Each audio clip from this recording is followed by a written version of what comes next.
नमस्कार दोस्तों, study classes with are के साहू पर आप सभी का स्वागत है। दोस्तों, आज हम लोग झारखंड की महत्वपूर्ण जनजाति उरांव जनजाति से संबंधित महत्वपूर्ण प्रश्न के बारे में डिस्कस करेंगे। तो शुरू करते हैं दोस्तों उरांव जनजाति से संबंधित महत्वपूर्ण प्रश्न के बारे में। तो आज का पहला प्रश्न देखते हैं। आज का पहला प्रश्न है, झारखंड की दूसरी सर्वाधिक जनसंख्या वाली जनजाति इनमें से कौन सी है? तो ऑप्शन है संथाल जनजाति, हो जनजाति, मुंडा जनजाति और उरांव जनजाति। तो इसका सही जवाब होगा डी नंबर, उरांव जनजाति। झारखंड की दूसरी सर्वाधिक जनसंख्या वाली जनजाति जो है वह उरांव जनजाति है। चलिए अगला प्रश्न देख लेते हैं। अगला प्रश्न है, झारखंड की कुल जनजाति जनसंख्या में उरांव जनजाति का प्रतिशत लगभग कितना है? तो ऑप्शन है 35%, 24%, 20% और 9%। तो इसका सही जवाब हो जाएगा सी नंबर, 20%। झारखंड की कुल जनजातीय जनसंख्या में उरांव जनजाति का जो प्रतिशत है लगभग 20% है। अगला प्रश्न है, झारखंड में उरांव जनजाति का संकेंद्रण प्रमुखता कहाँ पर है? तो ऑप्शन है दक्षिणी छोटा नागपुर में, पलामू में, कोल्हान में, ए या बी दोनों में। तो इसका सही जवाब जो हो जाएगा वो डी नंबर, ए और बी दोनों जगह में। मतलब कि झारखंड की उरांव जनजाति का जो संकेंद्रण है वो दक्षिणी छोटा नागपुर और पलामू दोनों जगह पर है। चलिए अगला प्रश्न देख लेते हैं। अगला प्रश्न है, ऐतिहासिक साक्ष्यों के आधार पर उरांव जनजाति का मूल निवास स्थान माना जाता है? कैमूर की पहाड़ियाँ में, अरावली पर्वतीय क्षेत्र में, दक्कन की पठारी क्षेत्र में और पूर्वोत्तर पठारी क्षेत्र में। तो इसका सही जवाब जो होगा वो सी नंबर होगा, दक्कन की पठारी क्षेत्र में। ऐतिहासिक साक्ष्यों के आधार पर उरांव जनजाति का जो मूल निवास है वो दक्कन की पठारी क्षेत्र में है। अगला प्रश्न देख लेते हैं, उरांव जनजाति की भाषा क्या है? तो उरांव जनजाति की जो भाषा है वो कुड़ुक भाषा है। शाब्दिक रूप से कुड़ुक शब्द का अर्थ क्या होता है? तो ऑप्शन है जीवन पद्धति, मनुष्य, सर्वश्रेष्ठ भाषा या अपना गांव। तो इसका सही जवाब जो हो जाएगा बी नंबर, मनुष्य होता है। मतलब शाब्दिक रूप से कुड़ुक शब्द का जो अर्थ होता है वो मनुष्य होता है। कुड़ुक का संबंध इनमें से किस भाषा समूह से है? तो ऑप्शन है Austroasiatic, Indo Aryan, Dravid या इनमें से कोई नहीं। तो इसका सही जवाब जो हो जाएगा सी नंबर, द्रविड़ से है। अगला प्रश्न देख लेते हैं, प्रजातीय विशेषताओं के आधार पर उरांव जनजाति का संबंध किससे है? तो ऑप्शन है प्रोटो ऑस्ट्रेलॉइड समूह से, द्रविड़ समूह से, मंगोलॉइड समूह से या निग्रिटो समूह से। तो इसका सही जवाब जो हो जाएगा वो बी नंबर होगा, द्रविड़ समूह से। चलिए अगला प्रश्न देख लेते हैं। कथन, उरांव जनजाति झारखंड की सबसे विकसित जनजाति है और कारण में है उरांव जनजाति झारखंड की सबसे शिक्षित एवं जागरूक जनजाति है। तो ऑप्शन देख लेते हैं। ऑप्शन है कथन व कारण दोनों सही है तथा कथन कारण की व्याख्या भी करता है। बी नंबर, कथन व कारण दोनों सही है लेकिन कथन कारण की व्याख्या सही नहीं करता है, मतलब कि व्याख्या नहीं करता है। केवल कथन सही है और लेकिन कारण गलत है, केवल कारण सही है लेकिन कथन गलत है। तो इसका सही जवाब जो हो जाएगा वो होगा ए नंबर, कथन व कारण दोनों सही है तथा कथन कारण की व्याख्या भी करता है। चलिए अगला प्रश्न देख लेते हैं। अगला प्रश्न है, उरांव जनजाति का प्रथम वैज्ञानिक अध्ययन इनमें से किसके द्वारा किया गया है? तो ऑप्शन है महादेवी वर्मा, रघुनाथ मुर्मू, शरद चंद्र राय और बिहारी लकड़ा। तो इसका सही जवाब जो होगा वो सी नंबर, शरद चंद्र राय। उरांव जनजाति का प्रथम वैज्ञानिक अध्ययन शरद चंद्र राय के द्वारा किया गया था। उरांव जनजाति के संबंध में इनमें से कौन सा कथन सत्य है? तो ऑप्शन है उरांव जनजाति में गोदना की प्रथा प्रचलित है, इस जनजाति की महिलाएं गोदना को अधिक महत्व देती है, दोनों कथन सत्य है या दोनों कथन असत्य है। तो इसका सही जवाब होगा वो सी नंबर, दोनों कथन सत्य है। उरांव जनजाति के संबंध में इनमें से कौन सा कथन सत्य है? तो ऑप्शन है उरांव जनजाति में सम गोत्रीय विवाह का निषेध होता है, उरांव जनजाति में सर्वाधिक प्रचलित विवाह आयोजित विवाह है, उरांव जनजाति में विधवा विवाह का भी प्रचलन है और उपरोक्त सभी कथन सत्य है। तो इसका सही जवाब जो होगा वो डी नंबर होगा, उपरोक्त सभी कथन सत्य है। चलिए अगला प्रश्न देख लेते हैं। अगला प्रश्न है, उरांव जनजाति में प्रचलित किस विवाह में भावी वर कुछ समय तक भावी वधू के परिवार की सेवा करता है? तो ऑप्शन है आयोजित विवाह, सेवा विवाह, गोलाइटी विवाह या इनमें से कोई नहीं। तो इसका सही जवाब जो हो जाएगा वो बी नंबर होगा, सेवा विवाह। उरांव जनजाति में प्रचलित सेवा विवाह में भावी वर कुछ समय तक भावी वधू के परिवार की सेवा करता है। चलिए अगला प्रश्न देख लिया जाए। अगला प्रश्न है, उरांव जनजाति में आपस में नाता स्थापित करने हेतु जिस सहिया का चुनाव किया जाता है उसे कहते हैं? तो ऑप्शन है करमडार, संगी, सहियारो या गोई। तो इसका सही जवाब जो हो जाएगा वो सी नंबर, सहियारो। चलिए अगला प्रश्न देख लिया जाए। अगला प्रश्न है, उरांव जनजाति में आपसी मित्रता के दौरान बने लड़कियों के मित्र को कहा जाता है? तो ऑप्शन है गोई, करमडार, उपरोक्त दोनों या इनमें से कोई नहीं। तो इसका सही जवाब जो हो जाएगा वो होगा सी नंबर, उपरोक्त दोनों। मतलब उरांव जनजाति में आपसी मित्रता के दौरान जो बनी लड़कियों के मित्र को गोई और करमडार दोनों कहा जाता है। उरांव जनजाति में आपसी मित्रता के दौरान बने लड़कों के मित्र को क्या कहा जाता है? तो ऑप्शन है लार, संगी या उपरोक्त दोनों या इनमें से कोई नहीं। तो इसका सही जवाब हो जाएगा वो सी नंबर, उपरोक्त दोनों। चलिए अगला प्रश्न देख लिया जाए। अगला प्रश्न है, उरांव जनजाति में दो मित्र की पत्नियां आपस में एक दूसरे को किस नाम से बुलाती है? तो ऑप्शन है लारिन, संगनी, उपरोक्त दोनों या इनमें से कोई नहीं। तो इसका सही जवाब जो हो जाएगा उपरोक्त दोनों। मतलब उरांव जनजाति में जो दो मित्र की पत्नियां होती है वो आपस में एक दूसरे को लारिन या संगनी दोनों नाम से भी पुकारती है। चलिए अगला प्रश्न देख लिया जाए। अगला प्रश्न है, उरांव जनजाति के बारे में निम्न में से कौन सा कथन सत्य नहीं है? तो ऑप्शन है इस जनजाति में एक ही गांव के लड़का लड़की के बीच विवाह नहीं किया जाता है, इस जनजाति में परिवार की संपत्ति पर केवल पुरुषों का अधिकार होता है, उपरोक्त दोनों कथन सत्य है या उपरोक्त दोनों कथन असत्य है। तो इसका सही जवाब जो हो जाएगा वो सी नंबर, उपरोक्त दोनों कथन सत्य है। अगला प्रश्न है, उरांव जनजाति में युवा गृह को इनमें से किस नाम से जाना जाता है? तो ऑप्शन है घोटुल, घुमकुड़िया, गितियोड़ा या कोरवाह। तो इसका सही जवाब जो हो जाएगा वो बी नंबर होगा, घुमकुड़िया। अगला प्रश्न है, उरांव जनजाति में प्रचलित अखाड़ा है? तो ऑप्शन है पूजा स्थल, नाच का मैदान, लड़ाई का मैदान या इनमें से कोई नहीं। तो इसका सही जवाब जो हो जाएगा बी नंबर, नाच का मैदान है। उरांव जनजाति में जो प्रचलित अखाड़ा है वह एक नाच का मैदान है। चलिए अगला प्रश्न देख लेते हैं। अगला प्रश्न है, उरांव जनजाति में पंचायत को क्या कहा जाता है? तो ऑप्शन है पंचवटी, पंचांग, पंचोरा या पंचनाग। तो इसका सही जवाब जो हो जाएगा वो होगा सी नंबर, पंचोरा कहा जाता है। उरांव जनजाति में पंचायत जो होता है उसको पंचोरा के नाम से जाना जाता है। उरांव जनजाति में पुरुषों के द्वारा त्यौहार के समय पहना जाने वाला वस्त्र क्या कहलाता है? तो ऑप्शन है यदूर, खनरिया, केरिया या खद्दी। तो इसका सही जवाब जो हो जाएगा वो होगा सी नंबर, केरिया कहा जाता है। उरांव जनजाति में पुरुषों के द्वारा त्यौहार के रूप में पहना जाने वाला वस्त्र जो होता है वो केरिया कहलाता है। अगला प्रश्न है, उरांव जनजाति में महिलाओं के द्वारा त्यौहार के समय पहना जाने वाला वस्त्र क्या कहलाता है? तो ऑप्शन है यदूर, खनरिया, केरिया या खद्दी। तो इसका सही जवाब जो हो जाएगा वो होगा बी नंबर, खनरिया कहलाता है। उरांव जनजाति में महिलाओं के द्वारा जो त्यौहार में के समय जो पहना जाता है वस्त्र उसे खनरिया कहा जाता है।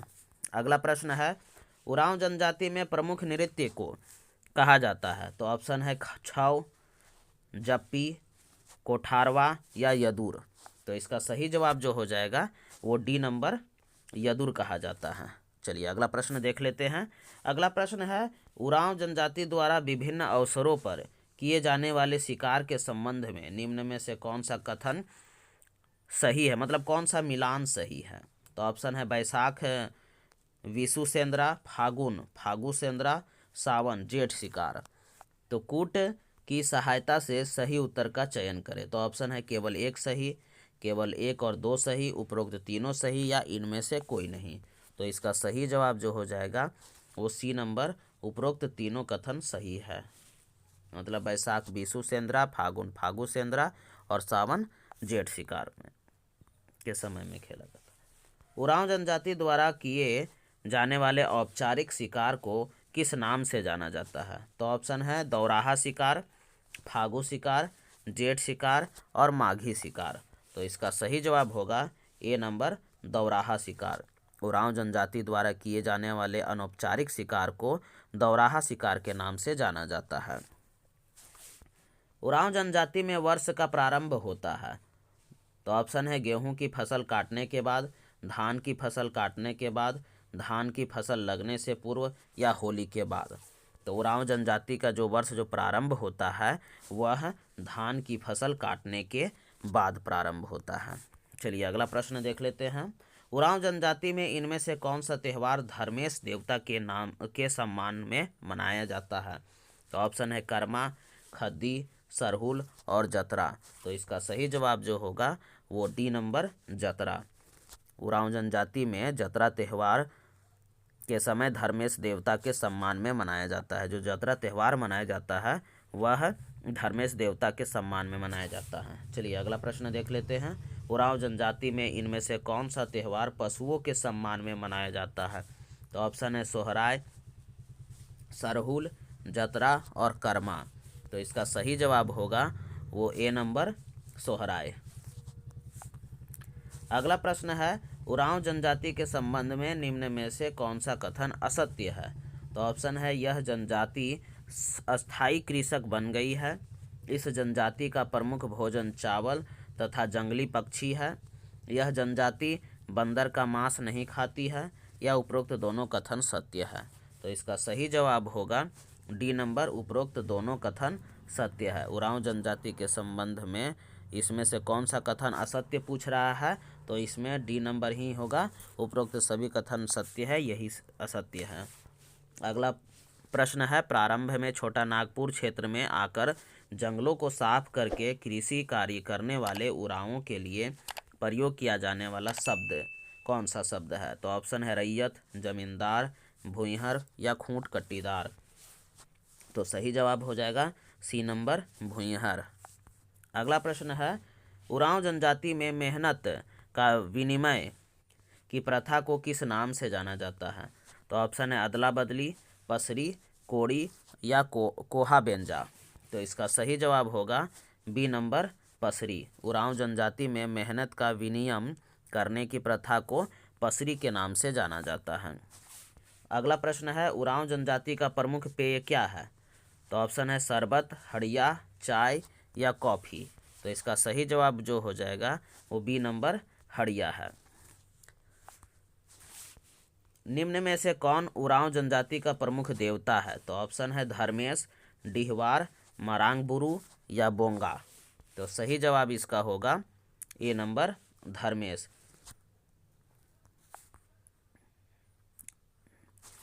अगला प्रश्न है उरांव जनजाति के देवता धर्मेश की तुलना निम्न में से किस से की जाती है? तो ऑप्शन है पृथ्वी, आकाश, सूर्य तथा प्रकृति। तो इसका सही जवाब जो हो जाएगा वो सी नंबर होगा, सूर्य से की जाती है। उरांव जनजाति के देवता धर्मेश की तुलना जो है वो सूर्य से की जाती है। अगला प्रश्न है उरांव जनजाति के निम्न देवी देवताओं के संबंध में मिलान करें। मरांगबुरु कुल देवता, ठाकुर देव ग्राम देवता, डिहवार पहाड़ देवता, पूर्वजात्मा सीमांत देवता। तो सही जवाब इसका जो हो जाएगा सी नंबर, मतलब कि मरांगबुरु जो है वो पहाड़ देवता है, ठाकुर देव जो है वो ग्राम देवता है, डिहवार जो है वो सीमांत देवता है और पूर्व जातमा जो है वो कुल देवता है। चलिए अगला प्रश्न देख लेते हैं। अगला प्रश्न है उरांव जनजाति द्वारा फसल की रोपनी के समय कौन सी पूजा की जाती है? तो ऑप्शन है फसल पूजा, भेलवा पूजा, चाहू पूजा या सरना पूजा। तो सही जवाब इसका हो जाएगा बी नंबर, भेलवा पूजा। उरांव जनजाति द्वारा फसल की रोपनी के समय जो पूजा होता है उसको भेलवा पूजा के नाम से जाना जाता है। उरांव जनजाति द्वारा गांव के कल्याण हेतु वर्ष में एक बार कौन सी पूजा की जाती है? तो ऑप्शन है भेलवा पूजा, सरना पूजा, गौरैया पूजा या सरहुल पूजा। तो इसका सही जवाब होगा वो सी नंबर, गौरैया पूजा। उरांव जनजाति द्वारा गांव के कल्याण हेतु वर्ष में एक बार जो पूजा होता है उसे गौरैया पूजा के नाम से जाना जाता है।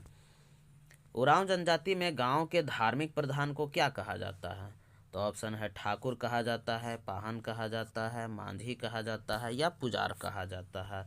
तो इसका सही जवाब जो हो जाएगा वो बी नंबर, पाहन कहा जाता है। उरांव जनजाति के ग्राम के जो धार्मिक प्रधान होते हैं उन्हें पाहन कहा जाता है। उरांव जनजाति के गांव के धार्मिक प्रधान का सहयोगी कौन है होता है? तो ऑप्शन है पाहन, नाइके, जगर या पुजार।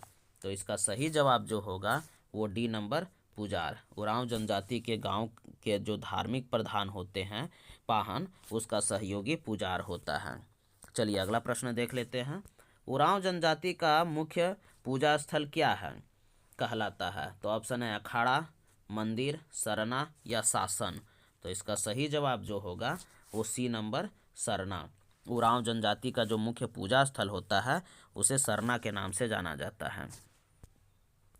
उरांव जनजाति में पूर्वजों की आत्मा के निवास स्थान को क्या कहा जाता है? तो ऑप्शन है शासन, सिंगरा, हड, किली। तो इसका सही जवाब जो हो जाएगा वो ए नंबर, शासन। उरांव जनजाति के पूर्वजों की जो आत्मा का जो निवास स्थान है उसे शासन के नाम से जाना जाता है। चलिए अगला प्रश्न देख लेते हैं। उरांव जनजाति में गोत्र के मरे सभी लोगों के हड्डियों को नदी में निक्षेपित करने हेतु इनमें से कौन सा संस्कार किया जाता है? तो ऑप्शन है कोहा बेंजा संस्कार, हड़बोरा संस्कार, दुगोड़ा संस्कार या इनमें से कोई नहीं। तो इसका सही जवाब होगा बी नंबर, हड़बोरा संस्कार कहा जाता है। चलिए अगला प्रश्न देख लेते हैं। उरांव जनजाति में प्रचलित मान्यता के अनुसार हड़बोड़ा संस्कार के बाद मरे लोगों की आत्मा उनके पूर्वजों की आत्मा से मिल जाती है, जिसे कहते हैं तो गोत्र खुंदी, कोहा बेंजा, पेल एड़पा या खनकरिया। तो इसका सही जवाब जो होगा बी नंबर, कोहा बेंजा कहा जाता है। अगला प्रश्न देख लेते हैं। उरांव जनजाति के संबंध में निम्न में से कौन सा कथन असत्य है? तो ऑप्शन है उरांव जनजाति तांत्रिक एवं जादुई विद्या में विश्वास करते हैं। उरांव जनजाति में शवों का सामान्यतः दाह संस्कार किया जाता है। ईसाई उरांव के शव को अनिवार्यतः दफनाया जाता है या उपरोक्त सभी कथन सत्य है। तो इसका सही जवाब हो जाएगा वो डी नंबर, उपरोक्त सभी कथन सत्य है। चलिए अगला प्रश्न देख लेते हैं। उरांव जनजाति में जादू टोना करने वाले व्यक्ति को कहा जाता है? तो ऑप्शन है कोतवार, धांगर, माटी या खेतवार। तो सही जवाब इसका हो जाएगा सी नंबर, माटी कहा जाता है। उरांव जनजाति में जादू टोना करने वाले व्यक्ति को माटी कहा जाता है। उरांव जनजाति के युवा गृह को किस नाम से जाना जाता है? तो ऑप्शन है घुमकुड़िया, घोटुल, गितियोड़ा, कोड़वाह। तो इसका सही जवाब जो हो जाएगा वो ए नंबर, घुमकुड़िया कहा जाता है। दोस्तों आपको हमारा वीडियो अगर पसंद आ रहा है तो इसे लाइक, शेयर और सब्सक्राइब करना मत भूलिएगा दोस्तों। चलिए अगला प्रश्न देख लेते हैं। अगला प्रश्न है घुमकुड़िया के संबंध में निम्न कथनों पर विचार करें। इसमें केवल युवकों को जनजातीय रीति रिवाजों एवं परंपराओं का प्रशिक्षण दिया जाता है। इसमें 10-11 वर्ष की आयु में प्रवेश दिया जाता है। विवाह होते ही घुमकुड़िया की सदस्यता समाप्त हो जाती है। उपरोक्त में से कौन सा कथन सत्य है? तो ऑप्शन है केवल एक और 3, 2 और 3 या उपरोक्त सभी कथन सत्य है। तो इसका सही जवाब जो हो जाएगा वो होगा सी नंबर, 2 और 3। चलिए अगला प्रश्न देख लेते हैं। अगला प्रश्न है घुमकुड़िया के संबंध में निम्न में से कौन सा कथन सत्य है? तो ऑप्शन है घुमकुड़िया में 3 वर्ष में एक बार प्रवेश दिया जाता है। घुमकुड़िया में प्रवेश हेतु दीक्षा समारोह का आयोजन किया जाता है। घुमकुड़िया के अधिकारियों को 3 वर्ष के अंतराल पर बदल दिया जाता है या उपरोक्त दोनों कथन सत्य है। तो इसका सही जवाब होगा डी नंबर, उपरोक्त सभी कथन सत्य है। चलिए अगला प्रश्न देख लेते हैं। अगला प्रश्न है, घुमकुरिया में सामान्यतः किस वर्ष के समय प्रवेश दिया जाता है? तो ऑप्शन है कर्मा, सरहुल, देवठान, बहुरा। तो इसका सही जवाब जो होगा वो बी नंबर सरहुल। घुमकुरिया में सामान्यतः सरहुल पर्व के समय प्रवेश दिया जाता है। घुमकुरिया में प्रवेश करने वाले सदस्यों को कितने श्रेणियों में विभाजित किया जाता है? तो ऑप्शन है 2, 3, 4 और 5। तो इसका सही जवाब होगा वो बी नंबर 3। घुमकुरिया में प्रवेश करने वाले सदस्यों को 3 श्रेणियों में विभाजित किया जाता है। घुमकुरिया में प्रवेश करने वाले नए सदस्य को क्या कहा जाता है? तो ऑप्शन है पूना जोखर, मांझ जोखर, कोहा जोखर या पेल जोखर। तो सही इसका जवाब होगा ए नंबर पूना जोखर कहा जाता है। घुमकुरिया में प्रवेश करने वाले नए सदस्य को पूना जोखर के नाम से जाना जाता है। चलिए अगला प्रश्न देख लेते हैं। इनमें से कौन सा एक घुमकुरिया में प्रवेश करने वाले सदस्य की श्रेणी नहीं है? तो ऑप्शन है पूना जोखर, मांझ जोखर, कोहा जोखर और पेल जोखर। तो इसका सही जवाब जो हो जाएगा डी नंबर पेल जोखर। चलिए अगला प्रश्न देख लेते हैं। अगला प्रश्न है, घुमकुरिया नामक संस्थान में युवकों हेतु निम्न में से किसका प्रबंध होता है? तो ऑप्शन है कुड़िया एड़पा, जोंक एड़पा, धांगड़ एड़पा या पेल एड़पा। तो इसका सही जवाब होगा वो बी नंबर जोंक एड़पा। घुमकुरिया नामक संस्था में युवकों हेतु जोंक एड़िया का प्रबंध होता है। चलिए अगला प्रश्न देख लेते हैं। घुमकुरिया नामक संस्था में युवतियों हेतु निम्न में से किसका प्रबंध होता है? तो ऑप्शन है कुड़िया एड़पा, जोंक एड़पा, धांगड़ एड़पा या पेल एड़पा। तो इसका सही जवाब होगा डी नंबर पेल एड़पा। घुमकुरिया नामक संस्था में युवतियों हेतु पेल एड़पा का प्रबंध किया होता है। चलिए अगला प्रश्न देखते हैं। अगला प्रश्न है, जोंक एड़पा को किस अन्य नाम से भी जाना जाता है? तो ऑप्शन है कोतवार, धांगर कुड़िया, बड़का धांगर और मुखिया। तो इसका सही जवाब जो होगा वो बी नंबर धांगर कुड़िया। जोंक एड़पा को धांगर कुड़िया के नाम से भी जाना जाता है। अगला प्रश्न है, घुमकुरिया नामक संस्था में जोंक एड़पा के मुखिया को क्या कहा जाता है? तो ऑप्शन है धांगड़, परगना, हाडर या जाहर। तो इसका जो सही जवाब होगा वो ए नंबर धांगर। घुमकुरिया नामक संस्था में जोंक एड़पा के मुखिया को धांगर के नाम से जाना जाता है, कहा जाता है। अगला प्रश्न है, घुमकुरिया नामक संस्था युवतियों की देखभाल करने वाली महिला की क्या कहा जाता है? तो ऑप्शन है बड़की धांगड़िया, हलाइन, पालीन और होड़ोको। तो इसका सही जवाब जो होगा ए नंबर बड़की धांगरीन। घुमकुरिया नामक संस्था युवतियों की देखभाल करने वाली महिला को बड़की धांगरीन कहता है। चलिए अगला प्रश्न देख लेते हैं। अगला प्रश्न है, घुमकुरिया के अधिकारियों को बदलने हेतु इनमें से किस समारोह का आयोजन किया जाता है? तो ऑप्शन है मुखिया हंडी, नाच नचेवा, मौली पीला, हंडी पीवा। तो इसका सही जवाब जो हो जाएगा वो ए नंबर मुखिया हंडी। अगला प्रश्न है, मुखिया हंडी समारोह के दौरान भोजन किया जाता है, हड़िया पिया जाता है, गाना गाया जाता है या नाटक किया जाता है? तो मुखिया हंडी के समारोह के दौरान हड़िया पिया जाता है। तो दोस्तों आपको हमारा वीडियो कैसा लगा? अगर आपको हमारा वीडियो पसंद आ रहा है तो इसे लाइक करना मत भूलिएगा दोस्तों। साथ ही साथ शेयर करना भी मत भूलिएगा और चैनल को सब्सक्राइब भी कर दीजिएगा। धन्यवाद।